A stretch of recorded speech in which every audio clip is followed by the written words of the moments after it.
The great chamber of Nexus Prime had stood for 12,000 years at the center of galactic civilization. And in all that time, it had witnessed the rise and fall of empires, the birth of alliances, and the death of entire species. Today, it would witness something far less dramatic. Or so everyone believed. 12 elder races sat in their designated sections, their representatives arranged in a perfect circle around the central speaking platform where matters of galactic importance were decided. The Vorix Dominion occupied the largest section, their scaled bodies gleaming under the artificial lights, their four eyes watching everything with cold calculation. The Axiom Collective sat motionless in their environmental suits, their true forms hidden behind layers of protective glass and swirling gases. The Thrall Consortium whispered among themselves with voices like wind through dead leaves, their ancient bodies barely visible in the shadows they preferred. And so it went around the chamber, species after species, each one a power unto themselves, each one having earned their place through millennia of survival and conquest. At the center of this gathering stood Ambassador Kethral of the Vorix Dominion, his scales rippling with barely concealed amusement as he held up a data tablet containing everything the galaxy knew about the newest species to request membership. Honored representatives, he began, his voice carrying easily through the vast space. We gather today to discuss the application of the species known as humans from the planet they call Earth. He paused for effect, letting his four eyes sweep across the assembled delegates. I will be brief, because there is very little to discuss. A ripple of quiet laughter moved through the chamber. The humans are a young species, having achieved faster than light travel only 60 standard years ago, Kethral continued.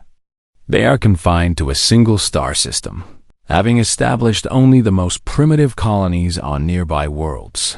He tapped the tablet, projecting images into the air above the speaking platform. Observe their biology, he said.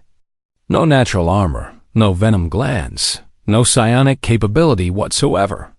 Their bodies are soft, easily damaged, and require constant maintenance. They must sleep for a third of their lives. They are susceptible to thousands of diseases, and their average lifespan is less than 100 standard years. The Thrall representative made a sound of disgust. Their technology is approximately 300 years behind Council standard. Kethral went on. Their weapons are crude. Their ships are slow. Their understanding of dimensional physics is practically non-existent. He turned slowly, making sure every delegate could see the dismissal on his face. In summary, the humans have nothing to offer the Galactic Council. They are too weak to defend themselves, too primitive to contribute to our sciences, and too short-lived to maintain meaningful diplomatic relationships. He set down the tablet with a decisive click. The Vorix Dominion recommends classification as a Category 7 developing world, with no membership privileges, no trade rights, and no protection under Council law. Perhaps in another 1,000 years, if they survive, they may reapply. The vote was swift and unanimous. Every single delegate raised their appendage, or tendril, or energy field in agreement Category 7, the lowest possible classification, one step above, being declared a nature preserve in the observation gallery above the main chamber. The human delegation watched in silence. There were 7 of them, led by Ambassador Elena Vasquez, a woman of 53 years, with iron-gray hair and eyes that had seen too much of the universe to be surprised by anything anymore. Beside her stood Captain Marcus Webb of the diplomatic vessel Horizon, his military bearing rigid with suppressed anger. The other 5 were junior diplomats and translators, all of them young, all of them struggling to hide their shock and humiliation. Ambassador, Captain Webb said through clenched teeth, "We cannot let this stand. We have to protest. We have to make them understand what humanity is capable of."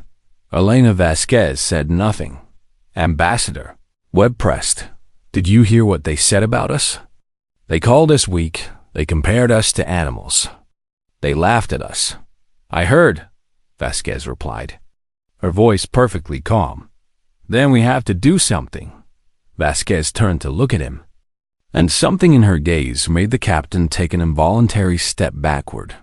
Do something, she repeated. And what exactly would you have us do, Captain? Challenge them to combat. Our best warship would last approximately 4 seconds against a Vorix patrol cruiser. Appeal to their sense of justice. They have none, threaten them, they would find that amusing. Make speeches about human potential, they would not care. She turned back to watch the council chamber below, where the delegates had already moved on to other business. Humanity already forgotten. No, Captain, she said. We will do exactly what they expect us to do. We will accept their judgment. We will return to Earth. And we will be silent. Silent, Webb repeated, disbelief coloring his voice silent. The delegation was summoned to the main chamber floor to receive the official verdict. Elena Vasquez walked with her head held high, her footsteps echoing in the vast space as 12 ancient species watched the representatives of humanity approach, like judges observing condemned prisoners. Kethrol of the Vorix read the verdict with obvious pleasure, detailing every restriction, every denial, every classification that would mark humanity as lesser beings in the eyes of galactic civilization. When he finished, he looked down at the small human woman before him with something approaching pity. The human delegation may now respond, he said. You have 5 minutes to make any statement you wish to have recorded in the official archives. Elena Vasquez looked up at him, then she looked around the chamber, meeting the eyes and sensors and perception organs of every species present. The silence stretched for 10 seconds. 20, 30. Finally she spoke. We understand, she said, her voice carrying clearly through the chamber. Thank you for your time. She gathered her documents, turned, and walked toward the exit. The delegation followed her in perfect formation, not a single word of protest, not a single plea for reconsideration, not a single display of the famous human emotion that the elder races found so primitive and amusing. Just acceptance. Just silence in the council chamber. Several delegates exchanged confused glances. They had expected anger, had expected tears or threats or desperate bargaining. They had not expected this quiet dignity. But the moment passed, and the council moved on to matters they considered more important. And the human delegation was forgotten before they even reached their ship. None of them noticed the smile on Ambassador Vasquez's face as she walked through the docking port of the horizon. None of them heard what she said to Captain Webb once the airlock sealed behind them. Now we begin. Begin what, Ambassador? She looked at him, and for the first time he saw something in her eyes that made him realize everything about this mission had been planned from the very beginning. The real work. Captain, set course for Earth, and when we get there, tell the Directorate that Phase 1 is complete. They did exactly what we expected. They declared us weak and unworthy. They dismissed us as irrelevant. She settled into her seat as the ship powered up its engines. They have no idea what they just unleashed. The horizon vanished into faster-than-light travel, carrying its passengers back to a small blue planet that the galaxy had just declared worthless, and humanity began to work. 50 years passed in the galaxy like water flowing through a river, carrying with it wars and peace treaties and the endless business of 1,000 civilizations. The Vorix Dominion expanded its borders, crushing 3 smaller species and absorbing their territories into its ever-growing empire. The Axiom Collective made breakthrough after breakthrough in quantum mechanics, sharing their discoveries with council members for enormous fees. The Thrall Consortium grew even more mysterious, retreating further into their shadows and speaking less and less at council meetings, and Earth went dark. It happened gradually at first. So slowly that nobody really noticed the human trading post on the edge of council space closed their doors, one by one. Their staff returning to Sol System with no explanation. The observation satellites that other species had placed near human territory stopped transmitting. Their signals replaced by static. The human ambassador's office on Nexus Prime emptied out. The staff departing quietly in the night, leaving behind only clean desks and silent rooms within 5 years of the council vote. Humanity had completely withdrawn from galactic society. No communications, no trade, no diplomatic contact of any kind. Just silence. At first, the council did not care. Weak species often retreated after rejection, nursing their wombs in isolation until they either evolved or went extinct. It was the natural order of things, but as the years passed, strange reports began to filter in from the edges of human space. A Vorax merchant vessel passing through a system near Sol reported unusual energy readings, massive power signatures that did not match any known technology. The ship's sensors had detected what appeared to be construction on a scale that should have been impossible for a Category 7 species. The merchant was laughed out of the Vorax Admiralty office. Then a Thrall scout observed something even stranger. A gravity well had appeared where no gravity well should exist, somewhere between Jupiter and Saturn. It was there for exactly 3 hours before vanishing completely. As if someone had created a small star and then simply turned it off, the Thrall kept this information to themselves. As they kept most information to themselves, 30 years after the council vote, the Axiom Collective grew curious enough to send a research vessel to Sol System. The ship was called the Eternal Question, crewed by 7 of the Collective's finest scientists, equipped with sensors capable of detecting a single atom from a light year away. It entered human space broadcasting peaceful intentions and scientific curiosity. 3 weeks later it returned. The crew refused to discuss what they had seen. The lead scientist, a being called Resonance 7, went directly to the Axiom representative on the council and spoke with them for 6 hours behind closed doors. When the meeting ended, Resonance 7 retired from active research and was never seen in public again. The Axiom representative called for a vote on a simple matter. Should the council leave humanity alone? The vote passed without opposition. No explanation was given. No records were released. No details were shared. The other species noticed. Of course, they noticed that the Axiom, who feared nothing and questioned everything, had suddenly become very interested in not discussing Earth. They noticed that the Thrall, who collected secrets like others collected currency, had stopped sending scouts anywhere near human space.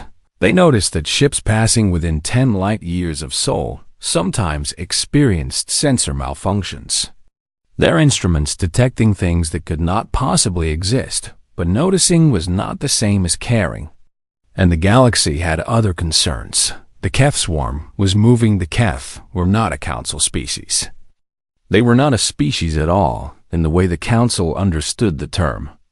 They were a collective, a hunger-given form, a biological machine designed by evolution for one purpose: consumption. They had emerged from the galactic rim 40 years ago, devouring everything in their path. Their hive ships numbered in the hundreds of thousands. Their individual organisms numbered in the trillions. They did not negotiate, did not communicate, did not want anything except to feed. For decades, they had been a distant problem, consuming only minor species in regions the council did not care about. But now they were heading toward Vorax space. The Vorax Dominion, for all its power and pride, found itself facing an enemy that could not be intimidated, could not be bought, could not be reasoned with. The war began badly and grew worse. Vorax border worlds fell one after another, their populations consumed, their resources stripped, their planets left as dead husks floating in empty space. The council convened emergency sessions. Alliances were formed. Resources were pooled. The greatest military minds in the galaxy developed. Strategies and counter-strategies. Nothing worked. The Keth adapted to every weapon, every tactic, every defense. They learned. They evolved. They kept coming. In desperation, the Vorix High Command proposed a solution that made even their allies uncomfortable. The humans.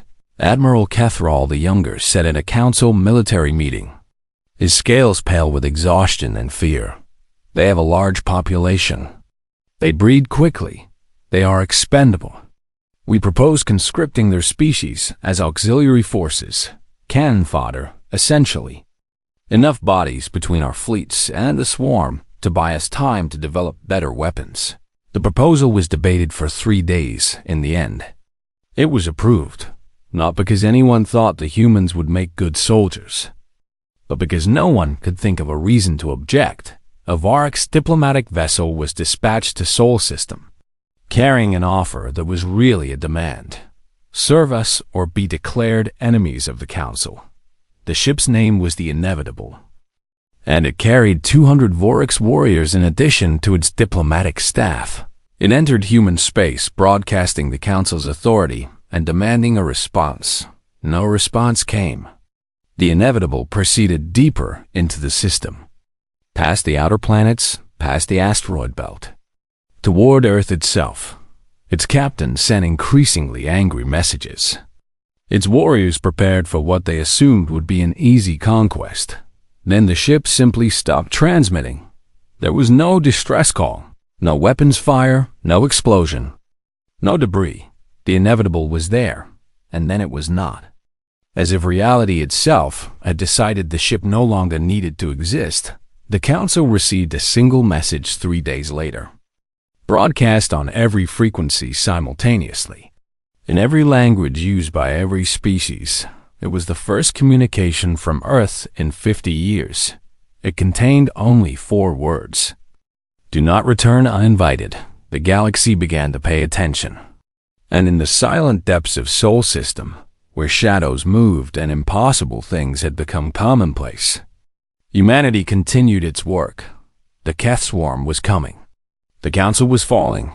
The galaxy was burning, and humanity was almost ready. The Vorix homeworld burned on a Tuesday. Not that the Vorix used that name for the day, but the humans who watched from very far away did. And they recorded the event with that notation in their files. 12 billion Vorix had lived on that world. Their civilization had spanned 40,000 years. They had conquered 100 species and ruled an empire that stretched across 3 galactic arms. The Keth swarm consumed it all in 6 hours. The hive ships descended like a living storm. Billions upon billions of organisms falling from orbit like rain. Each one a perfect eating machine. Each one connected to the greater whole. Each one driven by a hunger that had no end when the swarm lifted again. There was nothing left but bare rock and silence, the Vorix dominion. Once the mightiest power in the known galaxy ceased to exist as a meaningful force, scattered fleets fled in every direction, carrying the survivors of a species that had once looked down on all others. The Keth did not pursue them. There was no need. They would find the survivors eventually. They always did. Instead, the swarm gathered itself and turned toward its next target. Sol System Council observers had been tracking the swarm's movement for months, placing sensor platforms and relay stations at safe distances to monitor the approach. They understood what was about to happen, a Category 7 species with no defenses, no military, and no friends was about to be wiped from existence. Some of the observers felt something like pity. Humans had never done anything to deserve this fate. They had simply been in the wrong place at the wrong time. Others felt nothing at all. This was the way of the galaxy. The weak were consumed. The strong survived. The swarm armada that entered human space was the largest ever assembled. 10,000 hive ships, each one carrying millions of Keth organisms. Each one a self-contained ecosystem of death. They had consumed the Vorix. they had consumed a dozen other species. They had never been defeated. They would feed on humanity and then move on to the next meal. The observer platforms recorded everything. They recorded the Armada's approach to Jupiter. Formation perfect, signals coordinated, moving as one vast organism. They recorded the moment the Armada detected something emerging from fold space near the gas giant. They recorded the confusion in the swarm's communications. As their sensors tried to make sense of what they were seeing, it was a sphere, just a sphere, black as the void between stars, 5 kilometers in diameter. It hung in space like a hole in reality, giving off no heat, no radiation, no signals of any kind. The observers ran their sensors at maximum power and detected nothing. The sphere was not just black in the visual spectrum. It was black in every spectrum. It absorbed everything that touched it. Light and radiation and sensor pulses alike, the swarm did not hesitate. 10,000 hive ships opened fire simultaneously. Biological missiles, kinetic projectiles, plasma bursts, everything the Keth had in their considerable arsenal. The barrage was so intense that the observers' sensors temporarily overloaded when they recovered.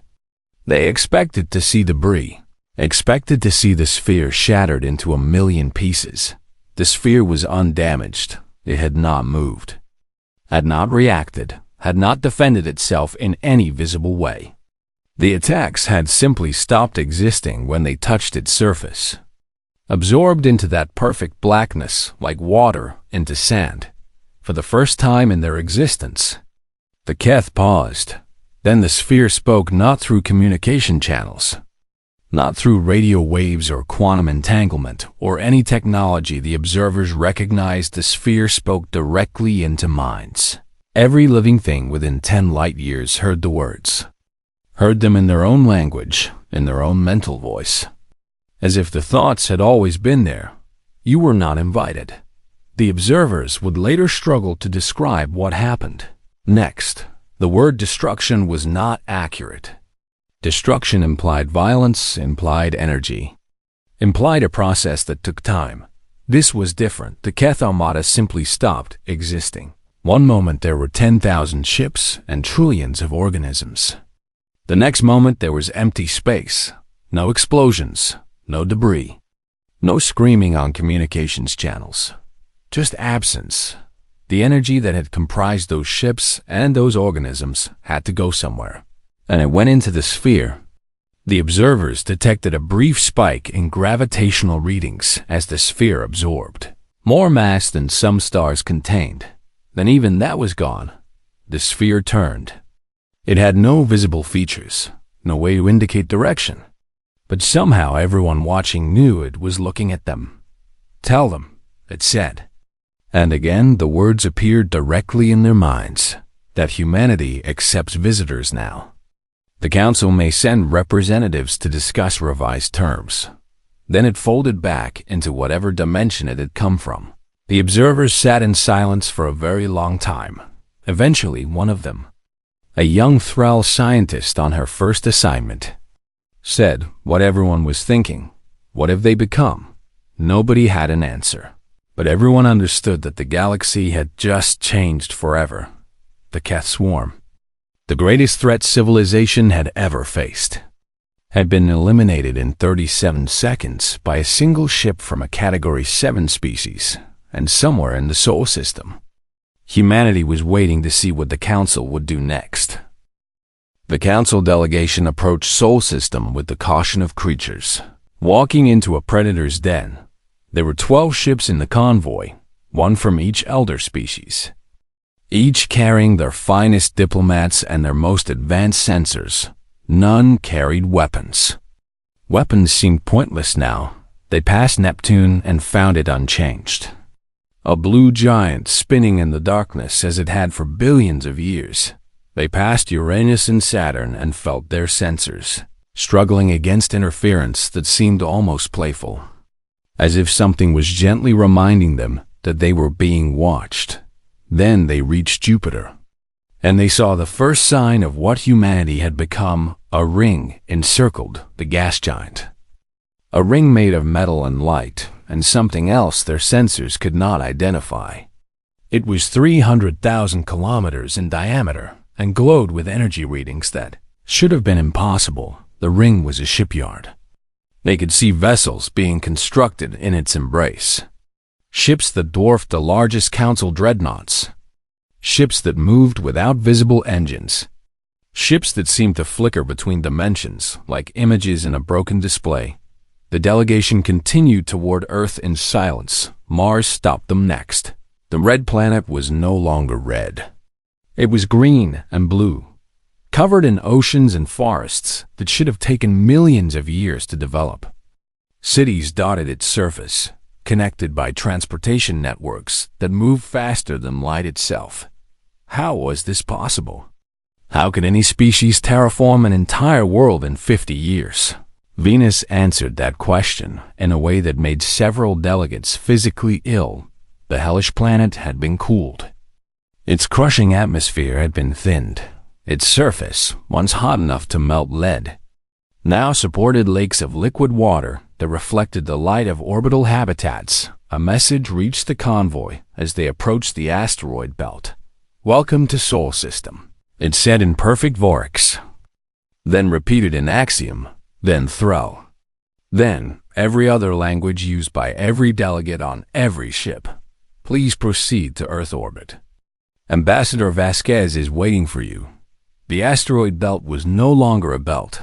It had been organized into geometric patterns. Vast shapes that served purposes the delegates could not begin to understand. Mining operations extracted resources on a scale that would have taken the Council centuries to achieve. Automated systems processed materials and sent them flowing toward construction projects throughout the system. And then, finally, they saw Earth. The birthplace of humanity was wrapped in a lattice of orbital structures. Silver and gold, beautiful and terrible. They formed patterns that hurt to look at directly. Shapes that suggested mathematics the Council had never discovered. The delegates landed on a platform that floated in orbit, supported by nothing visible, surrounded by a breathable atmosphere that had no right to exist in the vacuum of space. And there, waiting for them, was Ambassador Elena Vasquez. She looked exactly as she had 50 years ago. Gray hair, calm eyes, that same quiet smile. "That is impossible," the Axiom representative said, their voice trembling through their environmental suit. "Your species lives less than 100 years. You should be dead." "I was," Vasquez replied. "Twice, actually." It did not take. She gestured for them to follow her, and they did. Because what else could they do? The tour took 3 hours. They saw laboratories where humans worked alongside, artificial intelligences of staggering complexity. Machines that thought faster than any organic mind could comprehend. They saw manufacturing facilities, where matter was created from energy, where the fundamental building blocks of reality were assembled and disassembled like children's toys. They saw medical bays, where consciousness was transferred between bodies, where death had become a minor inconvenience rather than an ending. They saw training centers where children, human children, learn to fold probability like paper, adjusting the likelihood of events with nothing but concentration. And how? The Threll representative finally asked, her voice barely a whisper. "How is any of this possible?" Vasquez stopped walking and turned to face them all. "You declared us weak," she said. "You were right. We had no natural weapons. We had no psionic abilities. We had no innate advantages that evolution had granted to your species." She spread her hands, indicating everything around them. "So we built our own." The delegates stared at her. "When you rejected us, we realized something important," Vasquez continued. "We realized that playing by your rules would always leave us subordinate. We would always be catching up, always be behind, always be the weak species begging for scraps from the strong." She smiled. And there was something in that smile that made even the Vark's representative take a step backward. So we stopped playing. We turned inward. We took every resource, every mind, every ounce of human stubbornness and creativity, and we focused it on a single goal. What goal? The axiom asked. Transcendence. The word hung in the air. We solved death first, Vasquez said. Not biological immortality. That is too fragile, too dependent on bodies that can be damaged. Instead, we learned to transfer consciousness, to store minds in substrates that cannot be destroyed. I have died twice and been restored from backup both times. Most humans now exist in multiple forms simultaneously. She began walking again, leading them through corridors that seemed to stretch and compress in ways that defied geometry. Then we cracked energy production, zero-point extraction, vacuum energy harvesting, methods of gathering power that your scientists believe are theoretically impossible. We have more energy available to us now than most species use in 1,000,000 years. They passed a window that looked out on something that was not space, something that was color and movement and pattern, a dimension that had no name in any council language. Then we started exploring, Vasquez said. Not just space, not just our own dimension. We found others. We found places where the rules are different, where physics is negotiable, where thought and reality are not as separate as you believe. She stopped at a final door. We were quiet for 50 years because we had nothing to say. We were not hiding in shame. We were not nursing wounded pride. The door opened onto a view of Earth itself, blue and green and beautiful, spinning slowly beneath them. We were building. And now we are finished building, and now we have something to say. The delegates looked at each other, looked at the transformed world below them, looked at the human woman who had somehow lived for over 100 years and smiled like someone who knew secrets the universe had not yet revealed. What do you want from us? The Vark's representative asked. His voice small and afraid, Vasquez looked at him with something that might have been pity. We will discuss that at the council meeting. For now, rest, recover, prepare yourselves for what comes next. She turned and walked away, leaving them alone with their fear and their wonder and the growing realization that everything they thought they knew about the galaxy was wrong. The Galactic Council had not met in full session since the fall of the Vark's homeworld. Now, every species that remained gathered in the great chamber of Nexus Prime, filling seats that had been empty for months. Their attention focused on the speaking platform, where matters of galactic importance were decided. The atmosphere was thick with fear. Everyone had heard the stories, had seen the recordings from the observer platforms, had learned what humanity had done to the Keth swarm and what they had built in the silence of their system. Everyone expected demands, expected conquest, expected revenge for the humiliation of 50 years ago. Ambassador Elena Vasquez walked to the speaking platform alone. She looked small standing there, surrounded by the representatives of species that had once dismissed her people as weak and irrelevant. But there was no fear in her eyes, no anger, no triumph, just calm. 50 years ago I stood in this chamber and listened while you declared humanity unworthy of respect. She began, her voice carrying easily through the vast space. You called us weak. You called us primitive. You laughed at our short lives and our soft bodies and our lack of natural weapons. She paused, letting her gaze sweep across the assembled representatives. You were not wrong. Confusion rippled through the chamber. We are weak, Vasquez continued. Individually, we break. We sicken, we die. Our bodies have no armor, no venom, no claws. We evolved on a world that tried to kill us every single day. And we survived not because we were strong, but because we were too stubborn to admit defeat. She smiled. And it was the same smile she had worn 50 years ago, as she left this chamber in supposed disgrace. You evolved natural advantages. Scales and shells and poison glands and psionic powers. Your bodies adapted to your environments, became weapons themselves. You looked at us and saw creatures with none of those things. And you concluded that we were inferior. She shook her head slowly. You missed the point. The chamber was absolutely silent. Weakness taught us something strength never could, Vasquez said. It taught us that survival requires cooperation. It taught us that what one human cannot do, 100 humans working together can accomplish. It taught us to build tools because our hands were not weapons. To create technology because our bodies were not sufficient. She spread her hands, indicating the chamber, the station, the galaxy itself. You spent millennia perfecting what evolution gave you. We spent millennia replacing what evolution denied us, and because we started with nothing, we had no limits on what we could become. The Axiom representative spoke up, their voice trembling through their environmental suit. The Keth swarm, they said. What did you do to them? Vasquez turned to face the Axiom directly. We did not destroy them. Shock rippled through the chamber. The Keth in that armada are alive, Vasquez continued. All of them.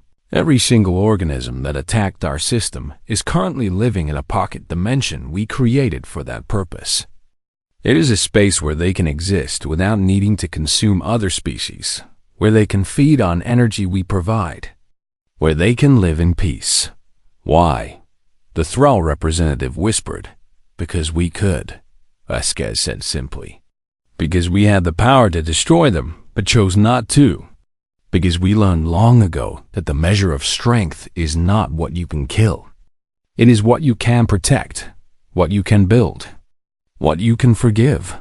She turned back to address the full council. You want to know what we want. You have been waiting for demands, for threats, for the inevitable conquest that your history tells you must follow such power. She paused. We want what we have always wanted. To explore, to learn, to grow. To find friends in the dark spaces between stars. The delegates stared at her in disbelief. Our terms are simple, Vasquez said. Equal partnership in the council, full membership. With all rights and responsibilities that entails. Open borders for trade and travel. And access to our technology, freely given. To any species that asks. Freely given, the Vorax representative repeated. His voice cracked and broken. He was young. One of the survivors of the scattered remnants of his once mighty species. After what my people did, after what we proposed, your people proposed conscripting us as cannon fodder. Vasquez agreed. Your ship entered our space without permission and was removed. Those actions were taken by a government that no longer exists, by individuals who are now dead. You are not responsible for the sins of your ancestors. She looked at him with something that might have been compassion. We saved your species, she said. When the Vorax fleets fled the swarm, we guided them to safe systems. We provided supplies and medical care and protection. There are 3 million Vorax alive today who would not be alive without our intervention. Why? The young Vorax asked, and his voice was breaking. Why would you help us after everything? Vasquez stepped down from the speaking platform and walked toward him. The other delegates drew back. But she ignored them, stopping directly in front of the Vorax representative. Because you needed help, she said. And we were strong enough to give it. She reached out and placed a human hand on his scaled arm. That is what strength is for. Not conquest, not revenge, not dominion. Strength exists so that those who have it can protect those who do not. So that the powerful can lift up the weak instead of crushing them. She turned and walked back to the platform. 50 years ago you called us weak. And we responded with silence. We did not argue because argument would have been pointless. We did not protest because protest would have changed nothing. We did not threaten because threats require strength. And we had none. She faced the council one final time. We responded with silence because we had nothing to prove. We still have nothing to prove, but we thought, After all this time, you might like to know who your neighbors really are. The vote was unanimous. For the first time in 8,000 years, every single species on the Galactic Council voted the same way. Humanity was admitted as a full member, with all rights and privileges. Their technology and resources offered freely to any species that wanted to share in their advances. As the delegates filed out of the chamber, the young Vorax approached Ambassador Vasquez one more time. "I do not understand," he said. "We mocked you. We rejected you. We tried to enslave you. And you respond with kindness, with generosity, with forgiveness." Vasquez smiled at him. And in that smile was the weight of 50 years of work, of sacrifice, of a species that had transformed itself into something new. "There is nothing to understand," she said. "This is simply what humanity is. We were weak, and weakness taught us compassion. We were fragile, and fragility taught us to protect others. We were mortal, and mortality taught us that every moment matters." She began to walk away, then stopped and looked back. "You want to know the secret of human strength? The real secret?" The young Vorax nodded. "We never forgot what it felt like to be weak," Vasquez said. "And we promised ourselves that if we ever became strong, we would never make others feel the way you made us feel in this chamber 50 years ago." She walked through the doors, leaving behind a council that was only beginning to understand the truth. Humanity had never been weak. They had simply been patient. And now they were here to help the end.